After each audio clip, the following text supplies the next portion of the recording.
First, let's talk about why looping is important. Looping lets you repeat footage or animations without manually duplicating layers over and over again. Now I'll show you 3 methods to loop your files in After Effects. Method 1. Looping through. Interpret footage. Step 1. Import your footage. Drag and drop your video or animation file into the project panel. You can see there, small duration videos, so I delete them in Timeline by pressing Delete button. Go to Project Window and choose one of video that you import. Right-click on the file and select Interpret Footage and then Main.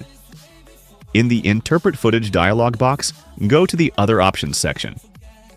Here you'll see a field labeled Loop. Enter the number of times you want your footage to repeat. Hit OK, and your footage is now set to loop automatically. Then simply drag your file into Timeline.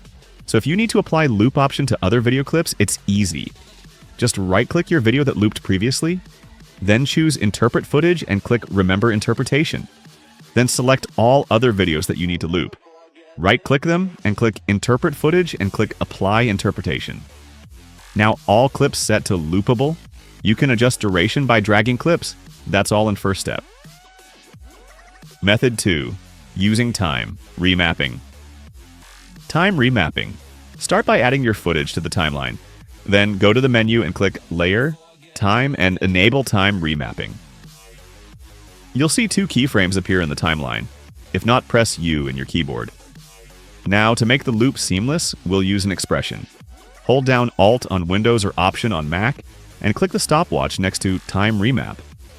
Type in this expression. Loop out open parenthesis cycle, close parenthesis, and press Enter. That's it. Your footage will now loop endlessly. You can loop your video file by simply dragging your video along the timeline.